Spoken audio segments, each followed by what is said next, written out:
السلام علیکم ورحمۃ اللہ۔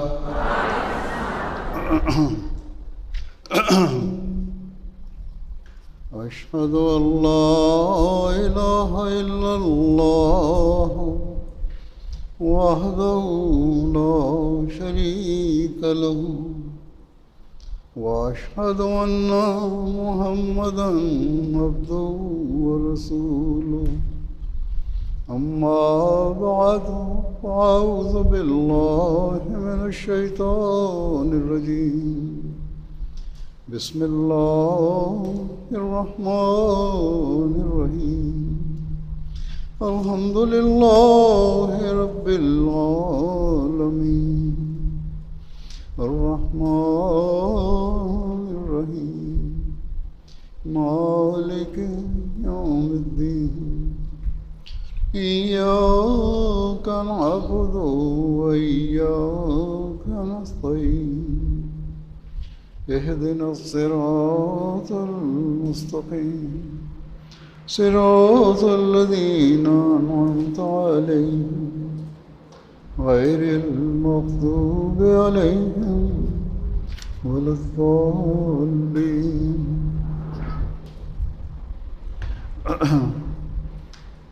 اللہ تعالیٰ کے فضل سے آپ آج جلسہ میں اتنی بڑی تعداد میں شامل ہوئی ہیں تو یہ اس بات کا ثبوت ہے کہ احمدی عورتیں دین سے رغبت رکھنے والی ہیں اور چاہتی ہیں کہ دینی علم کو بڑھائیں اور خدا تعالیٰ کا قرب پانے کی کوشش کریں، اس کی رضا حاصل کرنے والی بنے، دین کو دنیا پر مقدم کرنے کا جو عہد ہے اسے پورا کرنے والی بنے۔ ہو سکتا ہے بعض ایسی بھی یہاں آئیں جو ماحول کے زیر اثر رسماً شامل ہو رہی ہوں، لیکن اللہ تعالیٰ کے فضل سے آپ میں سے اکثر ایسی ہیں جو اپنی دینی، علمی اور روحانی حالت کو بہتر کرنے کے لیے شامل ہوتی ہیں۔ کل کی تقریر میں نے بتایا تھا کہ حضرت مسیح موعود علیہ السلام کا جلسوں کے انعقاد کا مقصد زہد و تقویٰ پیدا کرنا اور اخلاقی حالتوں کو اعلیٰ معیار تک پہنچانا ہے۔ بس میں امید رکھتا ہوں اور میری یہ بات محض خوش فہمی نہیں بلکہ حقیقت ہے کہ آپ کا یہاں آنے کا مقصد اپنے عہد بیعت کو پورا کرتے ہوئے اللہ تعالیٰ کا قرب حاصل کرنا ہے۔ بس اس کے لیے ہم نے صرف ان دنوں میں نہیں بلکہ مستقل اور مسلسل کوشش کرنی ہے اور اس بات پر نظر رکھنی ہے کہ حضرت مسیح موعود علیہ السلام ہم سے کیا چاہتے ہیں۔ آپ کو اللہ تعالیٰ نے اس زمانے میں تجدید دین کے لیے بھیجا تھا اور یہ مقصد تبھی پورا ہو سکتا ہے جب ہم آپ کی بیعت میں آ کر دینی حالت سنوارنے کے لیے آپ کی بتائی ہوئی ہدایات پر عمل کریں جو آپ نے مختلف موقعوں پر ہمیں دی ہیں۔ بعض باتیں میں یہاں مختصر کہتا ہوں۔ اپنی بیعت میں آنے والوں کو مخاطب کرتے ہوئے آپ نے فرمایا تو کہ تم ایسی قوم بنو جس کی نسبت آیا ہے کہ فَإِنَّهُمْ قَوْمٌ لَا يَشْقَىٰ جَلِيسُهُمْ، یعنی وہ ایسی قوم ہے کہ ان کا ہم جلیس ہونا بدبخت نہیں ہوتا، ان کے ساتھ بیٹھنے والا بدبخت نہیں ہوتا اور ان کے اخلاق اعلیٰ اخلاق ہوتے ہیں اور اللہ تعالیٰ کے بتائے ہوئے اخلاق اور خلق پر قائم ہوتے ہیں۔ بس یہ ایک بنیادی چیز ہے جسے ہمیں سمجھنا چاہیے، اس کے لیے کوشش کرنی چاہیے۔ جب یہ حالت ہوگی تو ہم بجائے دنیا کی طرف دیکھنے کے اپنے دین کی طرف دیکھنے والے ہوں گے، خدا تعالیٰ کی طرف دیکھنے والے ہوں گے، حضرت صلی اللہ علیہ وسلم کی لائی ہوئی تعلیم کی طرف دیکھنے والے ہوں گے۔ حضرت مسیح موعود علیہ السلام نے اس زمانے میں جو ہمیں باتیں بتائی ہیں جس کے لیے آپ کو اللہ تعالیٰ نے بھیجا تھا ان کی طرف دیکھنے والے ہوں گے۔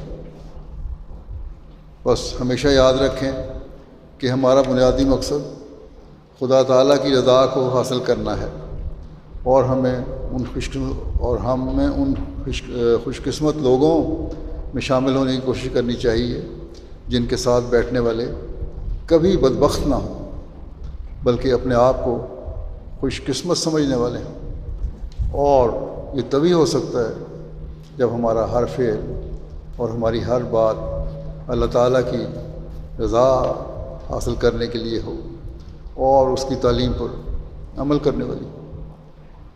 اسی طرح ایک جگہ آپ نے فرمایا کہ میری باتوں کو پورے غور سے اور توجہ سے سنو، کیونکہ مامورین من اللہ کی باتوں کو غور سے سننا چاہیے، اور جب تم انہیں غور سے سنو گے تبھی اس مقصد کو حاصل کر سکو گے جو بیت میں آنے کا مقصد ہے، جو مامور کے ساتھ اپنے آپ کو منسلک کرنے کا مقصد ہے۔ بس یہ بات ہمیشہ یاد رکھو کہ تم نے ہر بات کو غور سے سننا ہے اور اس کو فکر سے سننا ہے، کیونکہ یہ ایمان کا معاملہ ہے، اور اس میں غفلت اور سستی، عدم توجہ یا توجہ کی کمی یا توجہ نہ دینا بہت برے نتائج پیدا کرتی ہے۔ آپ فرماتے ہیں کہ جب لوگ ایمان میں غفلت سے کام لیتے ہیں اور جب ان کو مخاطب کر کے کچھ بیان کیا جاوے تو غور سے اس کو نہیں سنتے، تو پھر یاد رکھیں کہ ان کو بولنے والے کے بیان سے خواہ وہ کیسا ہی اعلیٰ درجے کا مفید ہو اور مؤثر کیوں نہ ہو، کچھ فائدہ نہیں ہوتا۔ اور فرمایا کہ ایسے ہی لوگ ہوتے ہیں جن کی بابت کہا جاتا ہے کہ وہ کان رکھتے ہیں مگر سنتے نہیں، دل رکھتے ہیں مگر سمجھتے نہیں۔ بس یاد رکھو کہ جو کچھ بیان کیا جائے اسے توجہ اور بڑے غور سے سننا چاہیے، اور جو غور سے نہیں سنتا اس کو کوئی فائدہ نہیں پہنچتا۔ لوگ بعض دفعہ لوگوں کے بہکانے میں آ جاتے ہیں، ان کی باتوں میں آ جاتے ہیں، اور پھر جماعت پر اعتراض بھی شروع ہو جاتا ہے۔ بعض دفعہ حضرت مسیح موعود علیہ السلام پر اعتراض شروع ہو جاتا ہے۔ تو آپ لوگوں نے اپنے علم کو بڑھانا ہے، حضرت مسیح موعود علیہ السلام کی باتوں کو غور سے سننا ہے۔ غور سے سننے کا یہی مقصد اور مطلب ہے کہ آپ نے اسلام کی تعلیم کی روشنی میں ہمیں جو بہت ساری ہدایات اور نصائح فرمائی ہیں، ہم ان کو پڑھیں۔ جو حضرت مسیح موعود علیہ السلام نے نصائح فرمائی ہیں ان کو پڑھیں، سنیں، ان پر غور کریں، اور کچھ وقت نکالیں تاکہ ہم دین کا علم بھی بڑھائیں۔ جب ہم دین کا علم بڑھائیں گے، یا مرد بھی ہیں جو جب بڑھائیں گے، تو تبھی ہم اپنی روحانی اور عملی حالتوں کو درست کر سکتے ہیں۔ اگر ہم صرف بیعت کر کے بیٹھ جائیں اور اپنا دینی علم نہ بڑھائیں تو ہم کوئی کامیابی حاصل نہیں کر سکتے، اور آہستہ آہستہ پیچھے چلے جائیں گے۔ بعض دفعہ بہت چھوٹے چھوٹے سوال ہیں جو عورتوں اور بچوں کی طرف سے بھی کیے جاتے ہیں۔ اگر خود تھوڑا سا علم بڑھانے کی طرف توجہ ہو تو جماعت کے لٹریچر میں سے ہی ان کو ان سوالوں کے جواب مل سکتے ہیں۔ بس آپ نے فرمایا کہ تم غور سے میری باتیں سنو، اور اس زمانے میں غور سے باتیں سننا تبھی ہو سکتا ہے جب ہم آپ کا مہیا کردہ لٹریچر، حضرت مسیح علیہ السلام کی کتب اور آپ کے ملفوظات پڑھیں۔ پھر آپ نے ہمیں یہ نصیحت فرمائی کہ میں بار بار نصیحت کرتا ہوں کہ خدا تعالیٰ نے اس سلسلے کو کشف حقائق کے لیے قائم کیا ہے، یعنی حقائق کو واضح کرنے کے لیے، ظاہر کرنے کے لیے اور حقیقتوں کو کھولنے کے لیے قائم کیا ہے اس سلسلے کو۔ اس لیے میں چاہتا ہوں کہ عملی سچائی کے ذریعے اسلام کی خوبی دنیا پر ظاہر ہو، صرف باتیں نہ ہوں۔ اسلام پر اعتراض کرنے والے بہت سی باتیں کرتے ہیں، اور عورتوں کو بھی اس سے واسطہ پڑتا ہے۔ بعض لوگ مجھے لکھتے بھی ہیں، بچیاں اور عورتیں بھی لکھتی ہیں کہ یہ اعتراض ہے۔ اگر قرآن کریم کو غور سے پڑھیں تو آپ علیہ السلام نے فرمایا کہ قرآن کریم میں تمہارے سارے سوالوں کے جواب مل جائیں گے۔ اس کے علاوہ آج کل تو ہماری تفاسیر بھی ہیں، ان تفسیروں کو پڑھیں تو ان سے بھی بہت سارے فوائد حاصل ہو سکتے ہیں۔ آپ نے فرمایا کہ یاد رکھو کہ قرآن شریف نے پہلی کتابوں اور نبیوں پر بھی احسان کیا ہے، جو ان کے حالات بیان کیے ہیں، اور اللہ تعالیٰ نے قرآن کریم کو ایک ایسا علمی رنگ دیا ہے جو ہر دلیل سے پر ہے۔ قرآن شریف میں اللہ تعالیٰ فرماتا ہے اِنَّهُ لَقَوْلٌ فَصْلٌ وَمَا هُوَ بِالْهَزْلِ۔ یہ فیصلہ کن بات ہے اور یہ کمزور اور بے فائدہ کلام نہیں ہے قرآن شریف۔ یہ نہ سمجھو کہ قرآن کریم کے مقابلے میں کوئی چیز آئے گی تو تم لاجواب ہو جاؤ۔ قرآن کریم کی جو تعلیم ہے وہ ایسی وسیع تعلیم ہے کہ اس کے مقابلے میں کوئی ٹھہر نہیں سکتا، لیکن شرط یہ ہے کہ صرف قرآن کریم کی تلاوت نہ کی جائے بلکہ اس کا ترجمہ بھی پڑھا جائے اور اس کی تفسیر پڑھنے کی طرف بھی توجہ کی جائے۔ جماعتی لٹریچر میں آج کل بہت سی کتابوں کی آڈیو اور ویڈیو بھی آ چکی ہیں، قرآن کریم کی تفسیر کی بھی آڈیو آ چکی ہے۔ جو لوگ پڑھ نہیں سکتے انہیں اس کو سننا چاہیے۔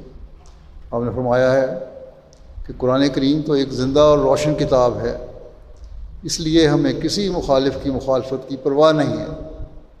ہمیں بغیر کسی خوف اور ہچکچاہٹ کے یہ ثابت کرنا چاہیے کہ ہماری تعلیم سب سے اعلیٰ تعلیم ہے۔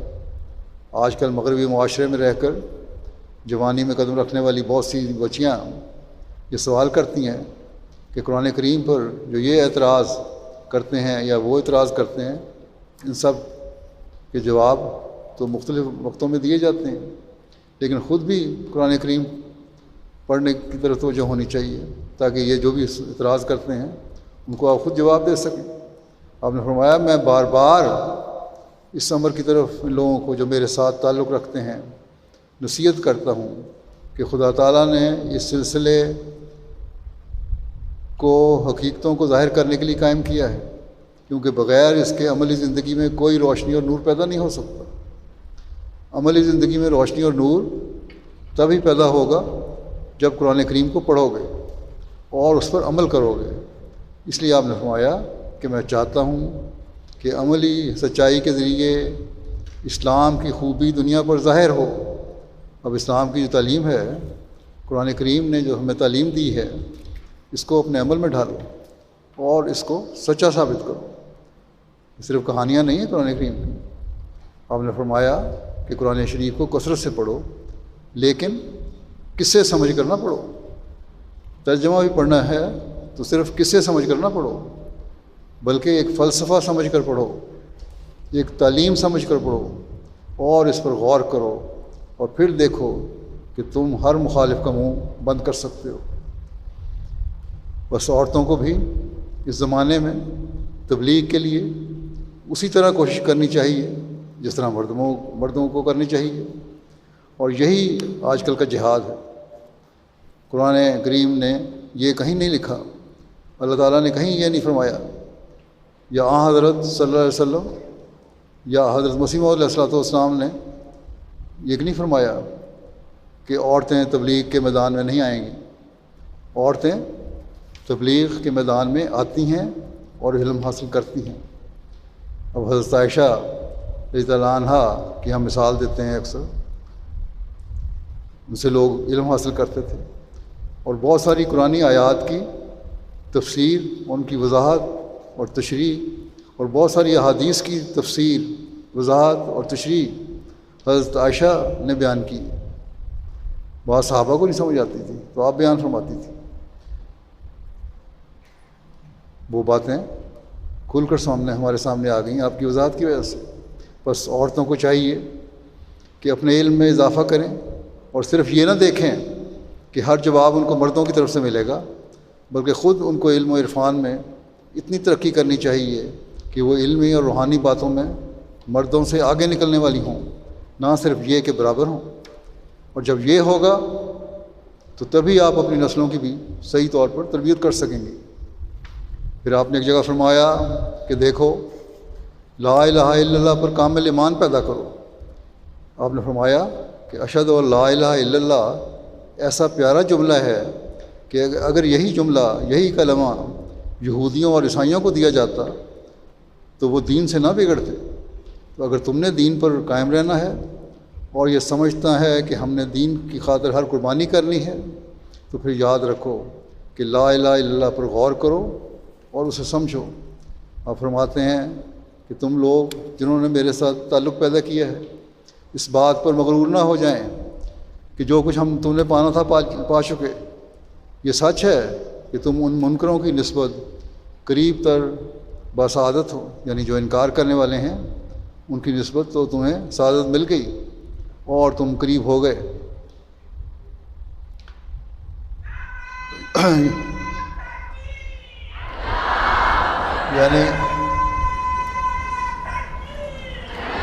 یعنی تم ان کی طرح نہیں ہو جنہوں نے انکار کیا اور توہین کی اور خدا تعالیٰ کو بھی ناراض کر رہے ہیں، بلکہ تم نے تو اللہ تعالیٰ کی رضا کی خاطر مسیح موعود کو مان لیا ہے۔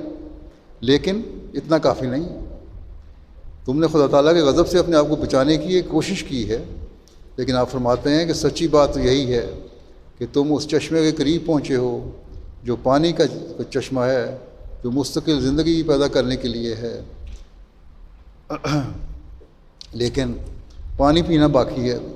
بس پانی پینے کے لیے بھی خدا کا فضل اور کرم چاہیے، اور اسی کی طرف سے اللہ تعالیٰ کی طرف سے جب توفیق ملے تبھی یہ ہوتا ہے۔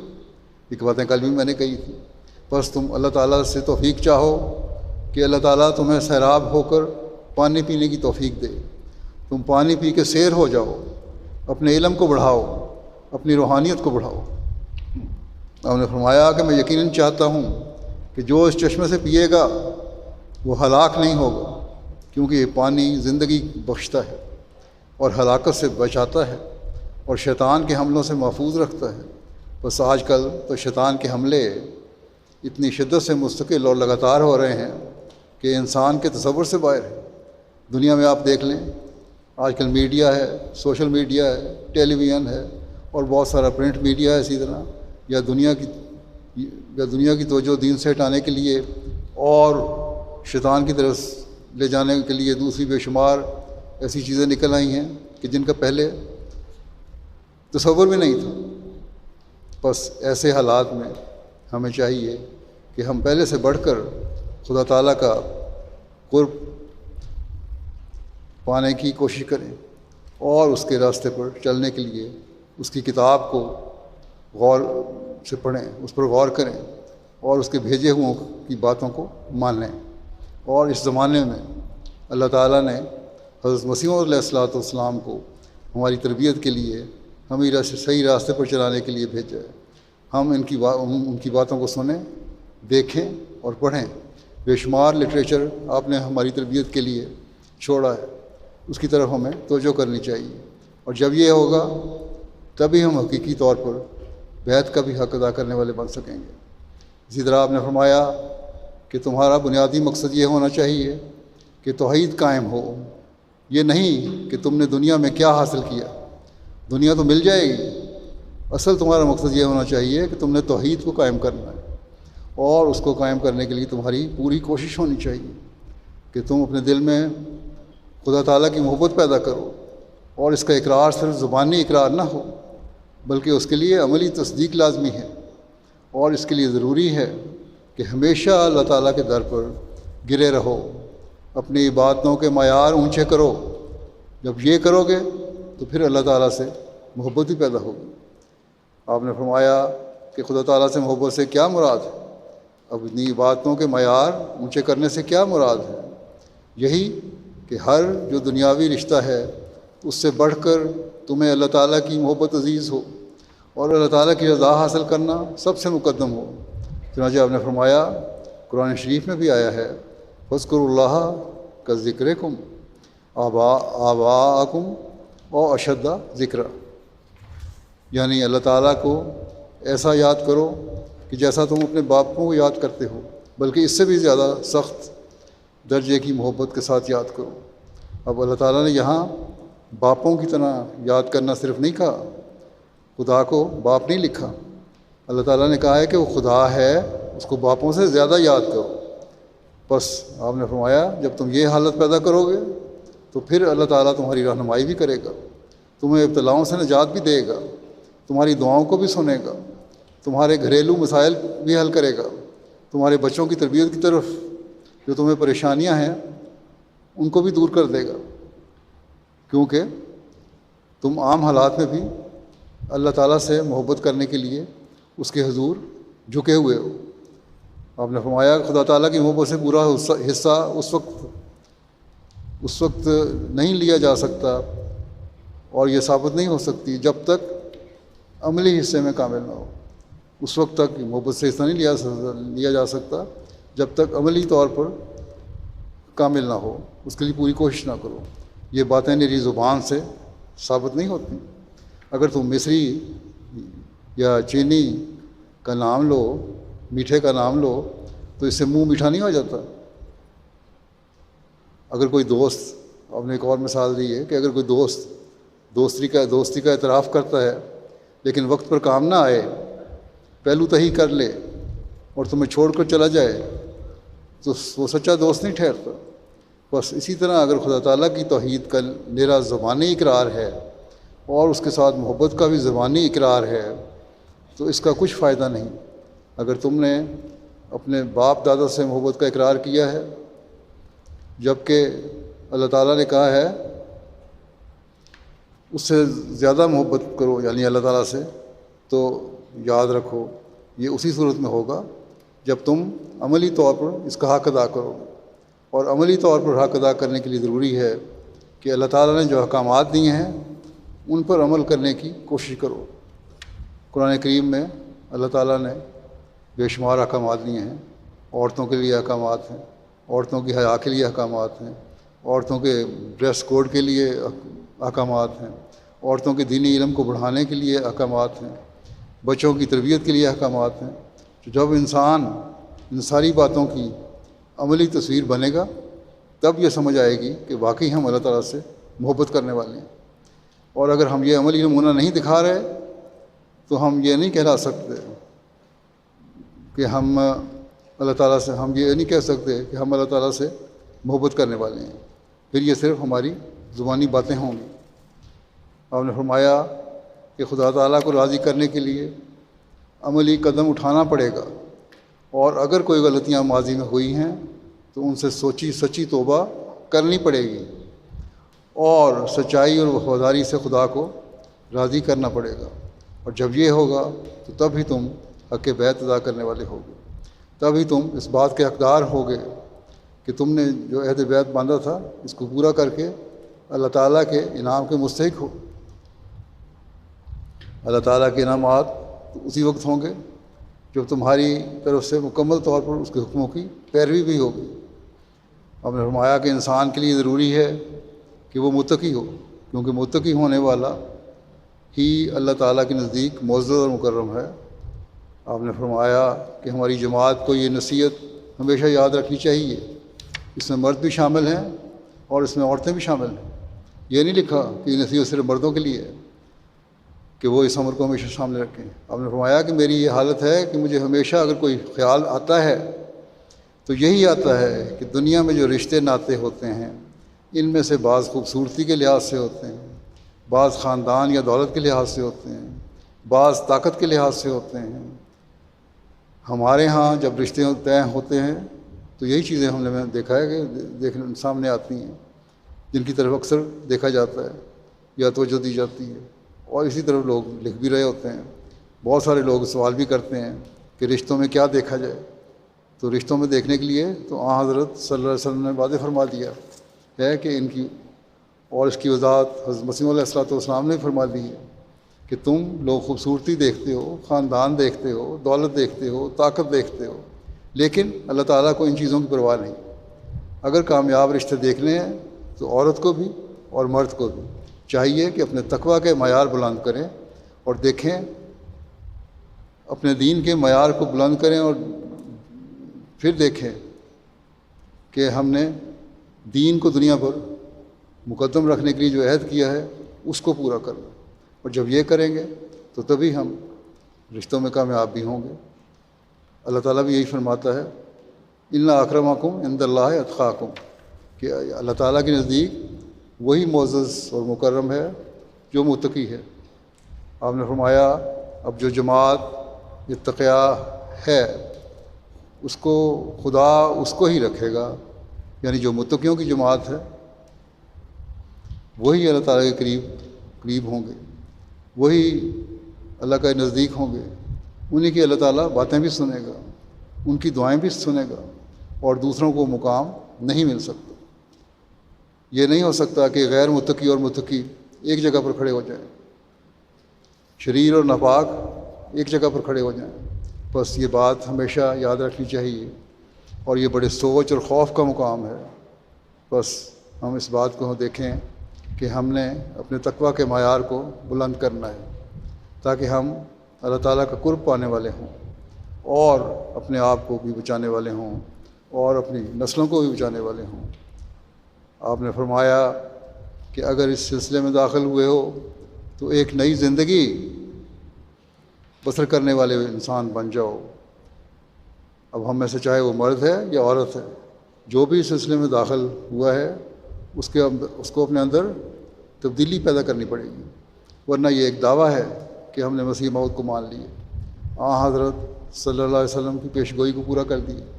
اگر اس کے بعد ہماری عملی زندگی میں کوئی تبدیلیاں پیدا نہیں ہوئیں، ہماری روحانی حالت، علمی حالت اور اخلاقی حالت میں بہتری پیدا نہیں ہوئی، اگر ہم اللہ تعالیٰ کی عبادت کا حق ادا نہیں کر رہے، اور لوگوں سے ہمارا حسن سلوک اچھا نہیں، ہمارے اخلاق ایسے نہیں کہ لوگ ہم سے خوش ہوں، بلکہ خوش ہونے کے بجائے یہ ہو کہ لوگ ہم سے نالاں ہوں اور ہم سے خوفزدہ ہوں، تو پھر ایسی بیعت کا بھی کوئی فائدہ نہیں۔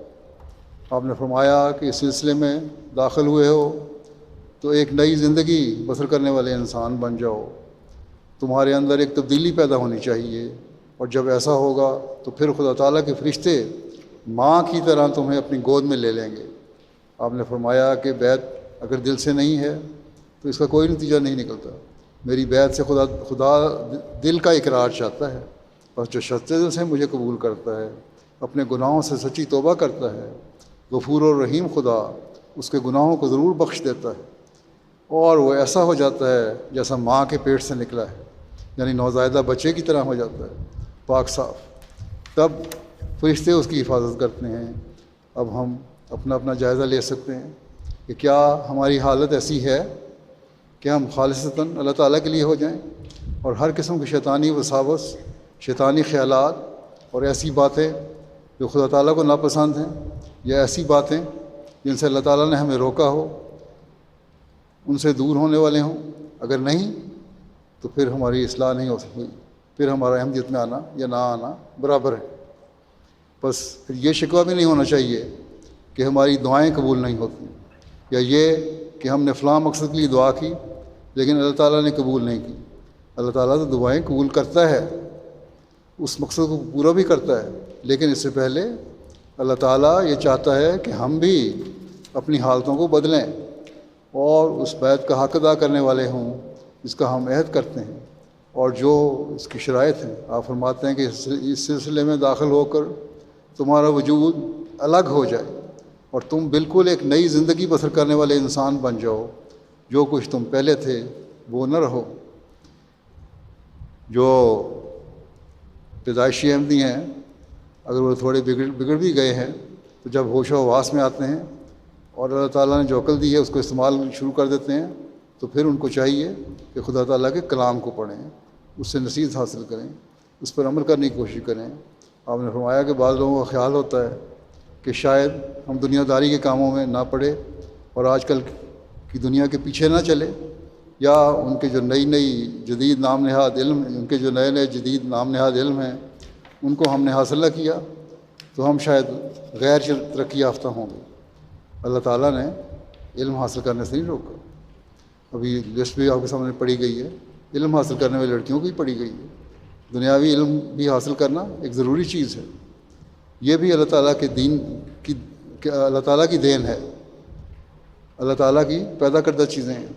اللہ تعالیٰ نے انسان کو عقل اس لیے دی ہے کہ دنیاوی علم بھی حاصل کرو، لیکن دین ہمیشہ مقدم ہونا چاہیے، اللہ تعالیٰ کی رضا ہونی چاہیے۔ ایسا علم جو تمہیں خدا تعالیٰ سے دور کرنے والا ہو اس کو ہم نے حاصل نہیں کرنا، اس کے پیچھے نہیں چلنا۔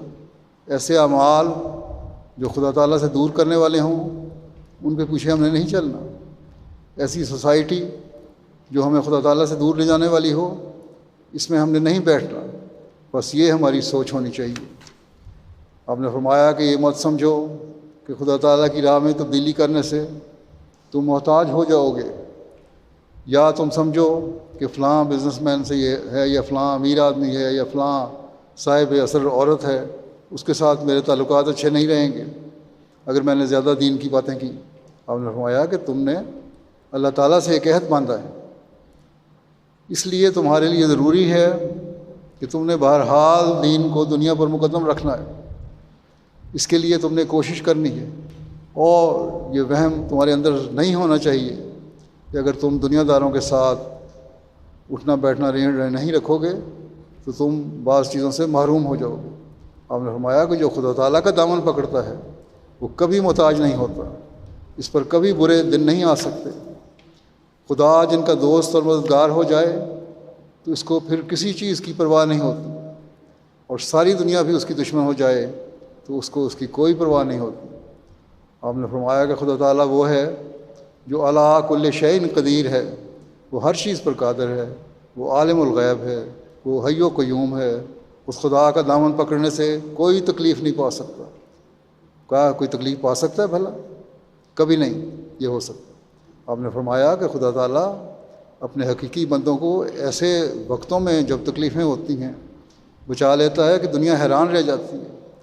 آپ نے حضرت ابراہیم علیہ السلام کی مثال دی ہے کہ دشمن کے آگ میں ڈالنے کے باوجود اللہ تعالیٰ نے ان کو آگ سے نکال لیا. حضرت نوح کو اپنے ساتھیوں کے ساتھ کشتی سے طوفان میں بچا لیا. تو اللہ تعالیٰ نے یہ مثالیں اس لیے دی ہیں تاکہ تمہیں سمجھ آئے کہ یہ صرف پرانے قصے نہیں، آج بھی خدا تعالیٰ زندہ ہے، آج بھی وہ اپنے نمونے دکھا سکتا ہے. آج بھی اگر تم اس کے ساتھ صحیح تعلق رکھو، اور اگر تم تعلق رکھے ہوئے ہو اور اس کا حق ادا کرنے والے ہو، اور جو تعلیم اللہ تعالیٰ نے دی ہے اس کے مطابق عمل کرنے والے ہو، اور حقوق العباد ادا کرنے والے ہو، تو اللہ تعالیٰ تمہیں اب بھی اپنی قدرت کے نظارے دکھائے گا. بس آپ نے فرمایا کہ تم توبہ کرو اور اپنے دلوں کو پاک صاف رکھو، تو تبھی تم اللہ تعالیٰ کا قرب حاصل کرنے والے بنو گے، تبھی تم مصیبتوں اور آفتوں سے نجات پانے والے بنو گے. یہ وہ باتیں ہیں جو اللہ تعالیٰ نے فرمائی ہیں. یہ نہیں ہے کہ جب مصیبت کا وقت آ جائے تو پھر تم دعا کرو. بہت سارے لوگ مجھے بھی لکھتے ہیں کہ ہم نے دعائیں کی، بہت دعائیں کی، لیکن اس وقت دعائیں قبول نہیں ہوتی. آپ نے فرمایا کہ مصیبت کے وقت جو دعائیں کرو گے وہ ایک حد تک تو ٹھیک ہے، ان میں ایک درد پیدا ہوتا ہے اور اللہ تعالیٰ کی مرضی ہے انہیں سن لے، لیکن مصیبت آنے سے پہلے دعائیں کرو اور اللہ تعالیٰ سے صحیح تعلق پیدا کرو تو تبھی تم کامیاب ہوگے. پھر اللہ تعالیٰ دعاؤں کو سنتا ہے، اور پھر تمہاری وہ دعائیں جو تم نے عام اور اچھے حالات میں کی ہوں گی وہ تمہیں مصیبت سے بچانے والی ہوں گی. اس لیے اللہ تعالیٰ کو ہمیشہ یاد رکھنا چاہیے. یہ نہیں کہ خاص وقت آیا، مشکل میں پڑ گئے تو اللہ تعالیٰ کو یاد کیا. آج کل بہت سارے سوال اسی قسم کے آتے ہیں کہ ہم نے دعا کی یا مشکل میں پڑھ کے دعا کی تو اللہ تعالیٰ نے ہماری دعا نہیں سنی. سوال یہ ہے کہ ایسے لوگوں کو خود اپنا جائزہ لینا چاہیے کہ کیا انہوں نے اپنے اچھے حالات میں اسی طرح درد سے دعا کی جس طرح ان مشکل حالات میں کر رہے ہیں؟ کیا اچھے حالات میں انہوں نے اللہ تعالیٰ سے وہی تعلق رکھا جو وہ آج کل پیدا کرنا چاہتے ہیں یا پیدا کر رہے ہیں، یا آج کل جو تعلق رکھا ہوا ہے؟ اگر نہیں تو پھر یہ الزام ان پر آتا ہے کہ انہوں نے اپنا حق ادا نہیں کیا. اب وہ اللہ تعالیٰ کو مجبور کر رہے ہیں کہ صرف اللہ تعالیٰ ہی اپنا حق ادا کرے.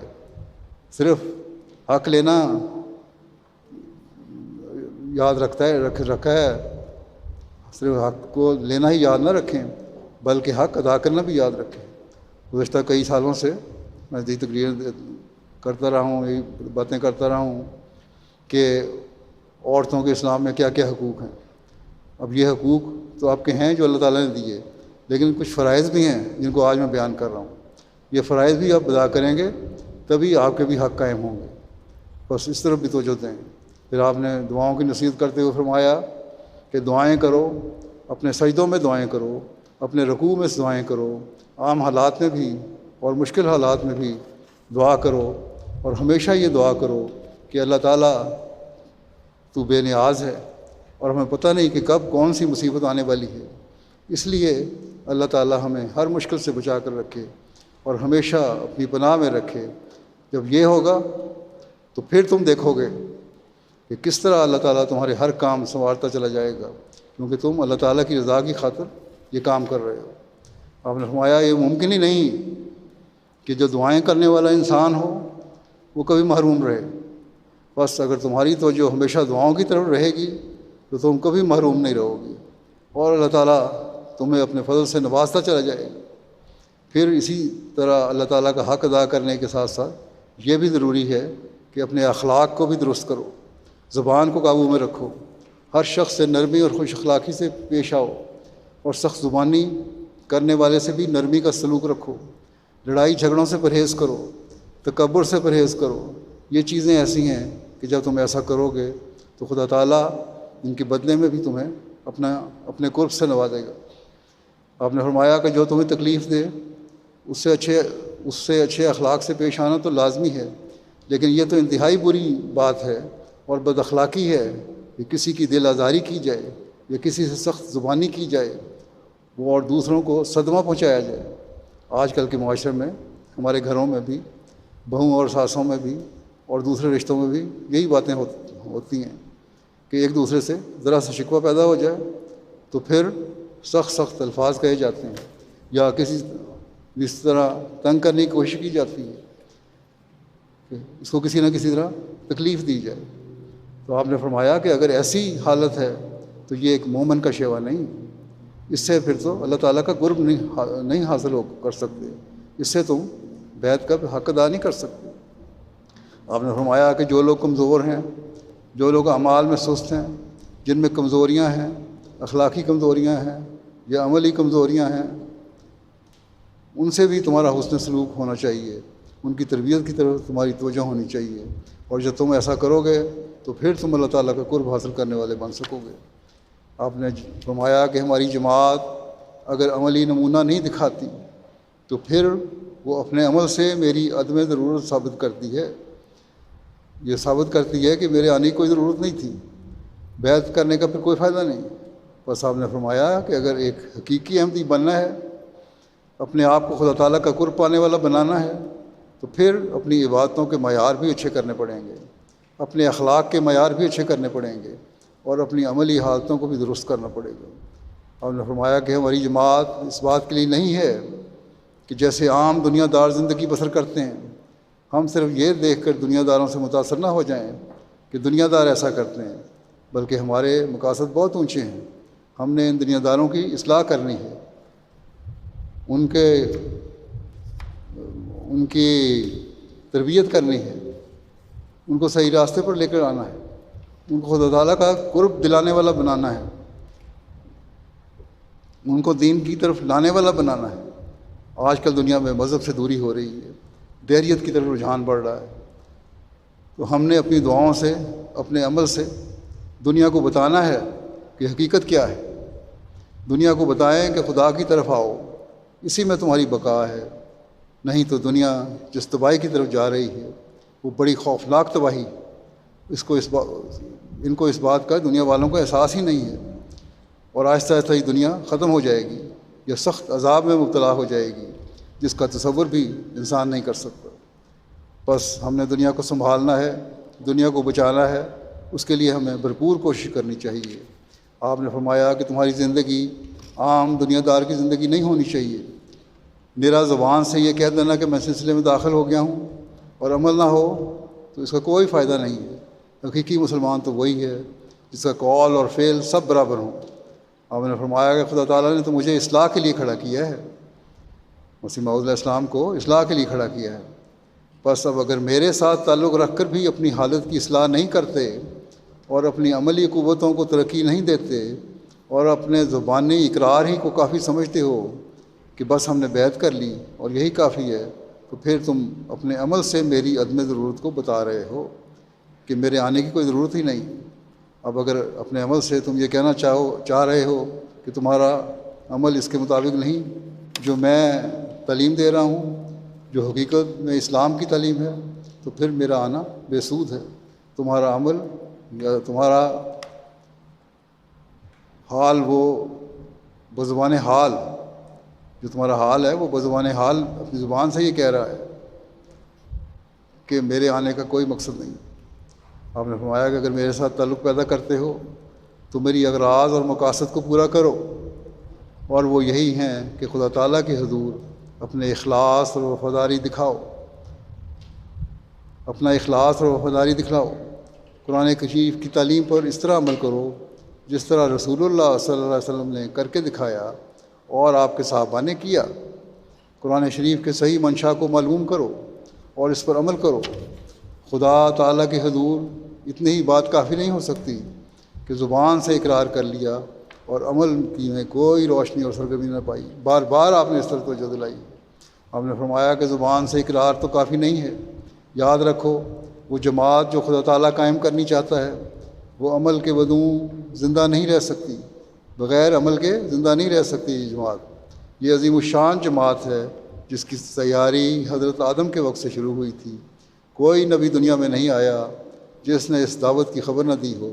بس اس کی قدر کرو، اور اس کی قدر یہی ہے کہ اب اپنے عمل سے ثابت کر کے دکھاؤ کہ اہل حق کا گروہ تم ہو، چاہے وہ عورت ہے یا مرد ہے، بچہ ہے یا جوان ہے یا بوڑھا ہے۔ ہم میں سے ہر ایک کو یہ کوشش کرنی ہوگی کہ ہم اپنے عمل سے دین کی حقیقی تعلیم پر عمل کریں۔ ہم نے خدا تعالیٰ کے حکموں پر عمل کرنا ہے، خدا تعالیٰ کی محبت اپنے دلوں میں پیدا کرنی ہے اور اپنے اخلاق کو بلند کرنا ہے، اور جب یہ ہوگا تبھی ہم حقیقت میں جماعت میں شامل ہونے کا حق ادا کرنے والے ہوں گے۔ بس آج آپ لوگ جنہوں نے اگلی نسلوں کی تربیت کرنی ہے انہیں جماعت سے جوڑنا ہے، انہیں حضرت مسیح علیہ السلام کی بیعت کا حق ادا کرنے کی طرف توجہ دلانی ہے، انہیں اپنے عہد بیعت کو پورا کرنے کا فہم اور ادراک دینا ہے کیونکہ وہ دین کو دنیا پر مقدم رکھیں۔ اس کے لیے ان کی تربیت کرنی ہوگی۔ تو پھر آپ کو صرف دنیا کی جاؤ حشمت میں نہیں ڈوبنا، بلکہ خدا تعالیٰ کی طرف پہلے سے بڑھ کر توجہ کرنی چاہیے۔ جوں ہم زمانہ نبوت سے دور جا رہے ہیں کمزوریاں بھی بڑھتی جا رہی ہیں، اور ان کمزوریوں کو دور کرنے اور خود بھی اللہ تعالیٰ کے قریب رہنے کا صرف ایک ہی ذریعہ ہے کہ ہم اپنی عبادتوں کے معیار بڑھائیں اور اپنے علمی معیار بھی بڑھائیں، تاکہ اپنے بچوں اور نسلوں کے سوالوں کا جواب بھی دے سکیں اور تبلیغ کے میدان میں بھی اپنا کردار ادا کر سکیں۔ جیسا کہ میں نے پہلے بھی کہا تھا، بہت سارے بچے سوال کرتے ہیں تو والدین کو ان کے جواب دینے چاہیے، اور وہ اسی صورت میں ممکن ہے جب وہ اپنا دینی علم بڑھائیں گے اور خدا تعالیٰ سے اپنا تعلق بھی پیدا کریں گے۔ بہرحال اللہ تعالیٰ کے احکامات پر عمل کرنے کے لیے یہ معیار ہیں، اور اپنے معیاروں کو ہمیں بڑھانا ہوگا۔ دجالی چالوں کے اس جال میں نہ پھنس جائیں کہ ہمارے دین میں یا اسلام میں عورت کے حقوق کیا ہیں یا ہمارے حقوق کیا ہیں۔ اسلام نے عورت کو جو حقوق دیے ہیں وہ کسی مذہب نے نہیں دیے اور نہ کسی حکومت نے دیے ہیں، اور اس زمانے میں حضرت صلی اللہ علیہ وسلم کے غلام صادق نے تو ہمیں یہ کھول کر بیان کر دیا ہے کہ عورت کے کیا حقوق ہیں، اور آپ نے کھول کر بیان کر دیا ہے کہ عورت کو اسلام نے کیا مقام دیا ہے، اور اسلامی تعلیم کی روشنی میں عورت کس درجے پر قائم ہے۔ ایک احمدی عورت کو ہر وقت یاد رکھنا چاہیے کہ وہ اسلام کو ماننے والی اور اللہ تعالیٰ سے تعلق پیدا کرنے والی ہے اور حقیقی اسلام کی خادمہ ہے۔ اس لیے اسے اللہ تعالیٰ سے اپنا تعلق بڑھانے کی بھرپور کوشش کرنی چاہیے۔ دینی علم کو بڑھا کر آپ نے دنیا کے معترضین کے منہ بند کرنے ہیں۔ تبلیغ کے میدان میں بھی آپ نے آگے بڑھنا ہے، نہ صرف آپ نے آگے بڑھنا ہے بلکہ اپنی نسلوں کو بھی آگے بڑھانا ہے، تاکہ اسلام کی خوبصورت تعلیم جس دنیا کے کونے کونے میں پھیلانا ہمارا مقصد ہے، اس کو پھیلانے کے لیے ہم صحیح کردار ادا کر سکیں۔ بس اگر آج آپ نے اپنے عہد بیعت کا پابند ہوتے ہوئے حضرت مسیح علیہ السلام کی نصائح پر عمل کر لیا تو آپ اپنی بقا کی بھی سامان کرنے والی ہوں گی، اور اپنی نسلوں کے دین و دنیا کو بھی سنوارنے والی ہوں گی، اور ان کی بقا کے سامان کرنے والی ہوں گی۔ اللہ تعالیٰ آپ سب کو اس کی توفیق عطا فرمائے۔ دعا کر لیں۔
آمین.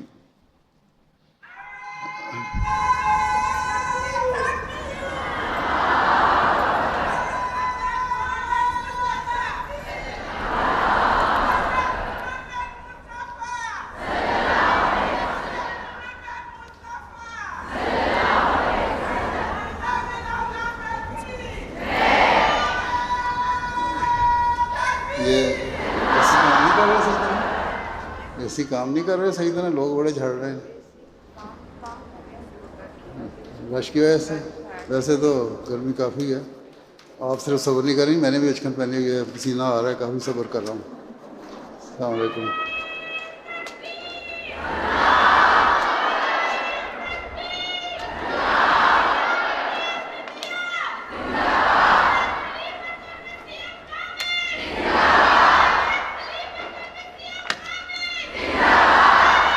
جلدی کرو، جلدی جلدی شروع کر دو.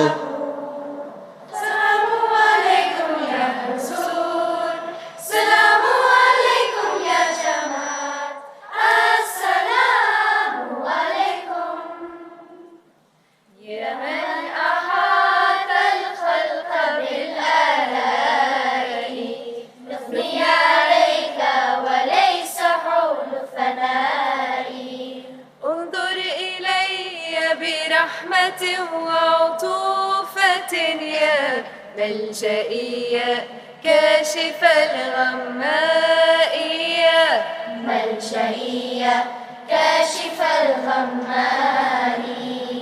أنت المراد وأنت مطلب مهجتي، وعليك كل توكلي ورجائي. إني أموت ولا يموت محبتي، يدرى بذكرك في التراب ندائي. يا من أحاط الخلق بالآلاء، نثني عليك وليس حول ثنائي. যখনই শুনেছি ঐশিয়াও ভান, তখনই সপেছি আমি আমারি মনোপ্রাণ।